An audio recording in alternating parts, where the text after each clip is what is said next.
하나님 말씀 에베소서 말씀입니다. 에베소서 4장 1절부터 6절까지 말씀을 살펴보도록 하겠습니다. 에베소서 4장 1절부터 6절까지 말씀을 여러분과 나누고자 합니다. 제가 말씀을 읽겠습니다. 에베소서 4장 1절부터 6절까지 말씀입니다.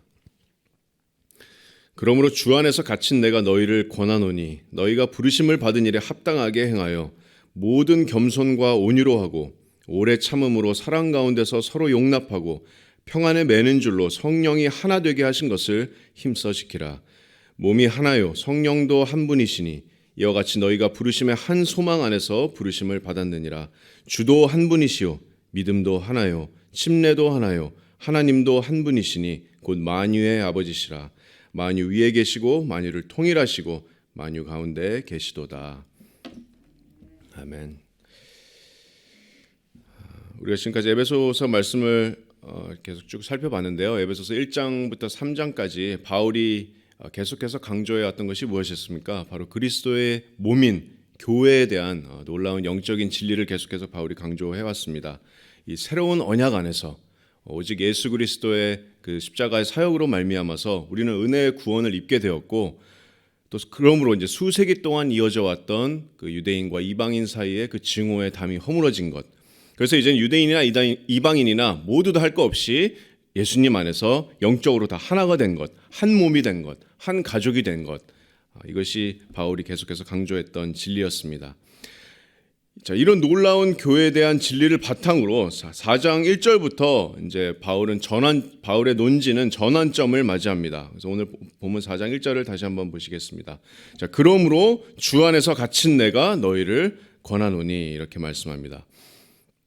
여기서 바울의 그러므로는 에베소서 1장에서 3장까지의 모든 내용을 종합하는 그 접속사라고 생각하시면 됩니다. 다시 말해서 이 놀라운 교회의 영적인 진리들을 너희가 다 들었으니 그러므로 이제부터 내가 너희를 권한다 라고 말씀하고 있습니다.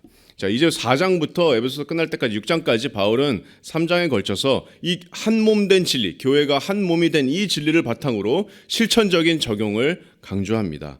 자, 왜냐하면 진리를 우리가 지식으로 아는 것도 정말로 중요하지만 동시에 또 어떤 것이 중요합니까? 진리를 내 삶에 적용하는 것도 정말로 중요합니다. 그래서 이제부터 에베소 성도들을 향한 바울의 주장을 간단하게 요약하면 이렇습니다. 앞으로 4, 5, 6장 3장 동안 자, 너희가 하나 되었다는 그 영적 진리를 이제는 너희 삶에서 나타내야 된다라는 것이 바울의 주장입니다. 자, 어떻게 나타낼 수 있을까요? 자, 저와 여러분은 이미 복음을 통해서 구원을 받고 주 안에서 이미 저와 여러분은 우리는 한 몸입니다. 이것은 영적인 진리이고 우리 눈에는 보이지 않습니다. 자, 그렇다면 보이지 않는 우리의 하나됨이 겉으로 보여지려면 어떻게 해야 될까요? 그 아름다운 실천적인 그 연합을 위해서 오늘 본문을 통해서 우리가 알아야 될 것들이 있습니다. 여러분과 세 가지를 나누고자 합니다. 첫 번째로 우리가 알아야 될 것은 하나됨의 이유입니다. 하나됨의 이유, 1절 말씀, 그리고 하나됨의 특징, 또 하나됨의 본질, 세 가지를 여러분과 나누고자 합니다. 그래서 우리가 영적으로 하나된 이 진리가 겉으로 나타나려면 첫 번째로 알아야 될 것은 하나됨의 그 이유를 알아야 됩니다. 1절 말씀입니다. 자, 그러므로 주 안에서 갇힌 내가 너희를 권하노니 너희가 부르심을 받은 일에 합당하게 행하여. 자, 그래서 주 안에서 갇힌 내가라는 이런 표현으로 바울이 지금 로마 감옥에 있다는 것을 우리가 알 수 있습니다. 바울은 기록된 대로 주 안에서 갇혔습니다. 자, 로마 병사들이 옥에 가둔 것도 아니고 사탄이 가둔 것도 아닙니다. 바울은 1절에서 주님께서 뜻하신 목적 아래서 자기가 지금 감옥에 있다는 사실을 확증하고 있습니다. 이미 3장 1절에서도 갇혔다는 사실을 언급했지만 다시 한번 여기서 언급하는데 바울이 말하고자 하는 것이 이것이 아닐까요? 우리가 구원이라는 이 놀라운 축복을 받았는데 그 구원받을 삶이 이 땅에서 무조건적으로 우리가 잘 먹고 잘 사는 것을 의미하는 것이 아니다. 나처럼 주님의 뜻 가운데서 이렇게 감옥에 갇힐 수도 있다. 하지만 내가 너희를 권하노니, 여기서 권하노니라는 문자적인 뜻은 간청하다, 애원하다라는 뜻입니다. 그래서 바울이 성도들에게 지금 간절히 애원하고 있는 것이 뭡니까? 1절 하반절 말씀에 너희가 부르심을 받은 일에 합당하게 행하라라는 바울의 애원이고 간청입니다. 자, 부르심을 받은 일에 합당하게 행하다가 나처럼 감옥에 갇힐 수도 있지만 어떤 상황에 관계없이 언제나 그래도 여전히 너희는 부르심에 합당히 행해야 한다. 이렇게 바울은 간청합니다. 여러분, 여기서 부르심이라는 이런 단어는 우리가 교회에서 어떤 섬김이나 직분이나 봉사로 부르셨다는 말씀이 아닙니다. 성경에서 부르심이라는 단어가 나올 때는 언제나 우리의 구원과 연결되어 있습니다. 로마서 8장 30절 말씀, 여러분이 잘 아시는 말씀인데, 또 미리 정하신 그들을 또한 부르시고 부르신 그들을 의롭다 하시고 의롭다 하신 그들을 영화롭게 하셨느니라. 하나님께서 미리 정하신 사람들을 구원으로 부르셨습니다. 베드로전서 2장 9절 말씀도 이는 너희를 어두운 데서 불러내어 그의 기이한 빛에 들어가게 하신 이 아름다운 덕을 선포하게 하려 하심이라.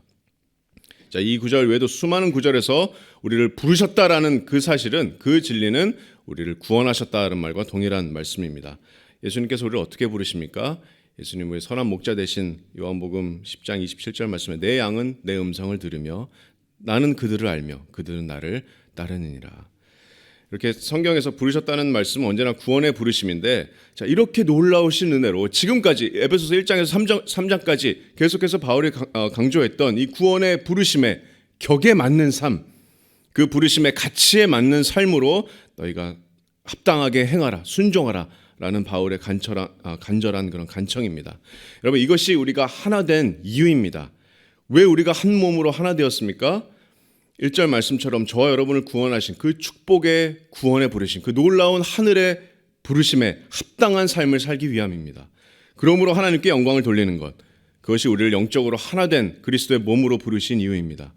이 하나됨의 이유를 우리가 이해할 때 보이지 않는 우리 안에서 이미 일어난 이 영적의 하나됨이 우리 교회의 삶에서 나타나리라고 믿습니다. 그것이 이제 지금까지 에베소서 1장에서 3장을 통해서 우리의 구원이 얼마나 위대한지 바울이 계속해서 강조했고 우리가 또 배우지 않았습니까? 하늘의 모든 신령한 복이 우리에게 쏟아졌습니다. 그 구원의 은혜에 우리가 감격함으로써 우리 교회 성도님 한 분 한 분이 그 구원에 합당한 삶, 그 구원의 부르심의 가치에 그 합당한 삶을 살기 시작할 때 진짜 우리 새삼교회는 정말 특별하다. 정말 이 사람들은 하나 된 사람들이다. 뭔가 다른 사람들이다. 진짜 믿는 사람들이다. 한 몸 같은 사람들이다라는 것이 드러나게 될 것입니다. 두 번째로 우리의 보이지 않는 이미 이루어진 영적인 하나됨을 보이게 하려면 하나됨의 특징을 알아야 됩니다. 하나됨의 특징. 자, 하나됨의 특징이 어떤 것들이 있을까요? 2절에서 3절 말씀입니다. 자, 부르심에 합당히 행하여 2절부터 바울이 가장 먼저 언급하는 덕목은 바로 겸손입니다. 2절 말씀에 모든 겸손과 온유로 하고 오래 참음으로 사랑 가운데서 서로 용납하고 평안에 매는 줄로 성령이 하나 되게 하신 것을 힘써 지키라. 자, 모든 겸손과 온유와 오래 참음으로 또 사랑 가운데서 용납하고 평안으로 매는 줄. 자, 이런 모든 덕목들은 우리가 부르심에 합당하게 행할 때 나타나게 되는 주 안에서 한 몸 된 그런 교회의 특징들입니다. 하나됨의 특징입니다. 자, 다시 말해서 우리에게 이미 이루어진 이 영적의 하나됨이 눈으로 보여지려면 우리 교회의 삶에서 나타나려면 이러한 특징들이 우리 삶에 우리 교회 안에 나타나야 됩니다. 여러분 다 많이 들으시고 많이 배우신 그런 덕목들이죠. 자, 모든 겸손. 자, 겸손이 뭡니까? 겸손이 뭐의 반대말이죠? 교만의 반대말입니다. 교만은 아시다시피 우리 인간의 죄악된 본성입니다. 구원받지 않은 인간의 기본 세팅이라고 생각하셔도 될 것 같아요. 교만은 언제나 나보다 못난 것 같은 사람들을 바라보면서 나를 높입니다. 언제나 나를 높입니다. 그것이 사탄이 하나님을 떠나서 하늘에서 떨어진 이유였습니다. 이사야서 14장 13절에 보시면 자, 이렇게 말씀하는 내가 하늘에 올라 하나님의 뭇별 위에 내 자리를 높이리라. 14절에 가장 높은 구름에 올라가서 지극히 높은 이와 같아지리라 하는도다. 그때 하나님의 말씀이 15절에서 그러나 이제 네가 스올 곧 구덩이 맨 밑에 떨어짐을 당하리로다 이렇게 말씀합니다. 자, 교만한 자에게 하나님께서 이렇게 정죄를 하시지만 겸손한 자에게는 은혜를 베푸십니다. 여러분, 교만의 반대인 겸손은 나를 높이지 않고 나를 낮춥니다. 나보다 못한 사람이 아니라 가장 높으신 분 바로 예수님을 언제나 바라봅니다. 그리고 겸손이 구원의 시작입니다. 왜냐하면 어린 아이와 같은 마음으로 내가 구원의 순간에 하나님께 나아가기 때문입니다. 주님, 내가 구원을 위해서 할 수 있는 것은 아무것도 없습니다. 내 안에 조그만 어떠한 의도 발견할 수 없습니다. 할 수 있는 게 아무것도 없습니다. 나는 정말 죄인 중에 괴수입니다. 영적인 진짜 파산 상태로 예수님께 나아가는 것. 그것이 이제 구원의 순간에 일어나는 일입니다. 그래서 겸손은 이렇게 구원의 시작이면서 동시에 성화의 시작이기도 합니다.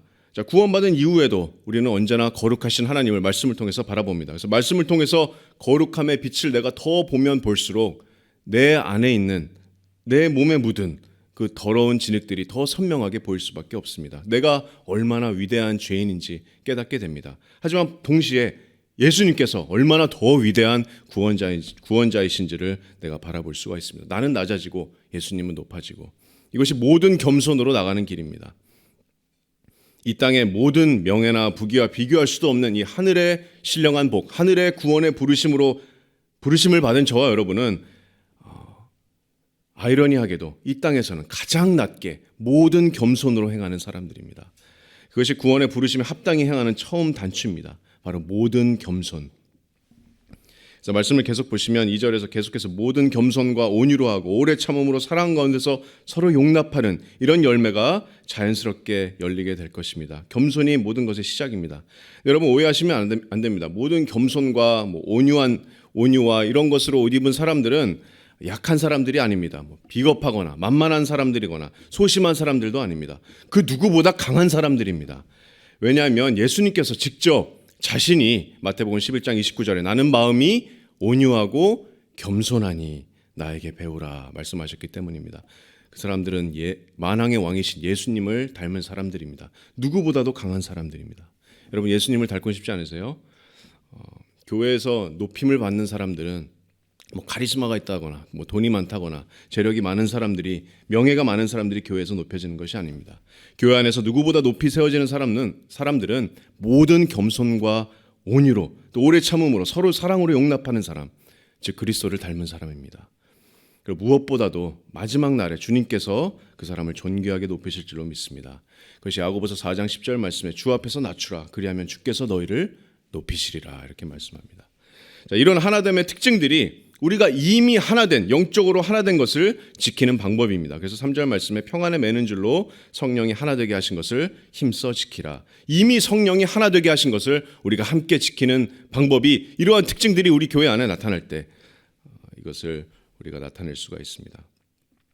그래서 우리가 하나됨의 이유를 알고 하나됨의 특징을 알아야 되고, 또 마지막으로 이런 아름다운 이런 덕목들이 우리의 삶 가운데서, 우리 교회 안에서 특징들이 나타나게 될 때 우리의 실제적인 연합이 이제 밝히 드러나게 될 것입니다. 세상에, 교회에게, 또 다른 세상에게 보여지게 될 것입니다. 마지막으로 영적인 하나됨을 드러내기 위해서, 나타내기 위해서 우리가 실천적으로 실천적으로 알아야 될 것은 바로 하나됨의 본질입니다. 하나됨의 본질. 우리가 이 하나됨의 본질을 이해하지 않고서는 올바른 연합을 우리가 드러낼 수가 없습니다. 4절에서 6절 말씀인데, 자, 몸은 하나요 성령도 한 분이시니 이와 같이 너희가 부르심의 한 소망 안에서 부르심을 받았느니라. 주도 한 분이시고 믿음도 하나요 침례도 하나요 하나님도 한 분이시니 곧 만유의 아버지시라. 만유 위에 계시고 만유를 통일하시고 만유 가운데 계시도다. 자, 이 세 구절에서 하나라는 단어가 무려 7번이나 사용됐습니다. 그래서 말 그대로 하나됨, 연합을 선포하는 그런 구절들입니다. 이것이 우리 하나됨의 본질입니다. 어떤 책에 기독교가 대답하기 어려운 힘든 12가지 질문이라는 책이 있다고 합니다. 근데 그 질문 중에서 하나가 왜 기독교는 그렇게 배타적인가요? 왜 자기들만 옳고 다른 모든 종교는 틀리다고 하나요? 이렇게 질문하는 그 질문이 대답하기 어려운 질문이라고 합니다. 여러분 어떻게 대답하시겠습니까? 하나님의 말씀이, 성경 말씀이 여러분 배타적입니다. 갈라디아서 1장 말씀에 보시면 누구든지 하늘의 천사라도 다른 복음을 전하면 뭐라고요? 저주를 받을지어다. 또 사도행전 4장 12절 말씀에 다른 이로서는 구원을 절대로 받을 수 없나니 천하 사람 중에 구원을 받을 만한 다른 이름을 우리에게 주신 일이 없느니라. 요한복음 14장 6절 말씀에 예수님께서 직접 말씀하셨습니다. 내가 곧 뭐라고요? 길이요 진리요 생명이니 나로 말미암지 않고는 아버지에게로 올 자가 없느니라. 계속해서 끝이 없습니다. 성경은 계속해서 이런 배타적인 말씀으로 가득 차 있습니다. 그 중에서도 아마 가장 배타적인 성경 구절이 오늘 에베소서 4장 4절에서 6절 말씀 아닐까 생각해 봅니다. 자, 한 몸, 한 성령, 한 소망, 한 주, 한 믿음, 한 침례, 한 아버지, 7개의 하나입니다. 7개의 하나. 자, 삼위의 하나님만이 유일하신 참 하나님이시면 다른 하나님은 없습니다. 자, 성경이 하나님의 유일한 계시면 그 이외에 다른 어떤 계시도 있을 수가 없습니다. 자, 주님이신 예수님께서 우리의 구원자가 되시면 천하에 다른 어떤 그 이름도 구원받을 만한 이름을 주신 일이 없습니다. 자, 우리가 오직 믿음으로만 구원을 받을 수 있다면 믿음에다가 온갖 다른 것을 더하는 것은 참 믿음이 아닙니다. 다른 믿음이 있을 수가 없습니다. 다른 성령이 있을 수가 있습니까? 다른 성령이 있을 수가 없습니다. 다른 침례가 있을 수 있습니까? 우리가 예수님과 함께 연합되는 것을 상징적으로 보여주는 이 침례, 다른 침례가 있을 수가 없습니다. 다른 소망이 있을 수가 없습니다. 그래서 결론은 우리의 연합은 이처럼 배타적인 연합입니다. 세상과는 구별된 연합입니다. 믿는 자들의 연합입니다. 다른 세상의 여러 가지 종교나 이단들과 우리는 영적으로 연합할 수가 없습니다. 오직 올바른 복음으로 예수님을 믿음을 통해서 구원을 받은 믿는 자들만이 진정으로 연합할 수 있습니다. 영적으로 이루어진 그 연합은 실제로 믿는 자들에게 이루어진 연합이기 때문에 우리가 실천적으로 교회에서 나타나는 연합도 믿는 자들 사이에서만 나타날 수 있습니다. 그래서 교회는 믿는 자들의 모임입니다. 우리가 불신자들을 물론 교회에 초청하지만 근본적으로 교회는 믿는 자들의 모임입니다.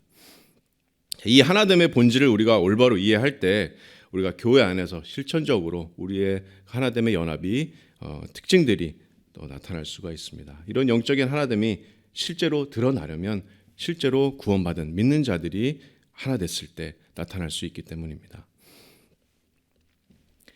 그래서 지금까지 말씀을 통해서 우리가 보이지 않는 우리 안에 이미 이루어진 이런 영적인 하나됨을 우리가 보이기 위해서는 교회 안에서 실제로 나타내기 위해서는 하나됨의 이유와 또 하나됨의 특징들과 하나됨의 그런 본질을 우리가 알아야 했습니다. 우리가 한 몸이 된 이유가 뭐였습니까? 바로 우리가 구원의 부르심에 맞는 합당한 삶을 살기 위해서 또 그러므로 우리 교회 안에 그 하나됨의 특징들이 모든 겸손과 온유와 사랑으로 오래 참고 평안의 줄로 매는 그런 것들이 우리 안에 나타나기 시작할 것입니다. 그리고 마지막으로 우리 하나됨의 본질은 참 삼위의 하나님의 복음 안에서 다른 모든 종교들과 구별된 하나됨을 우리가 이해할 때 참 그리스도의 그 몸인 영적인 실제가 눈에 보이게 드러나게 될 것입니다.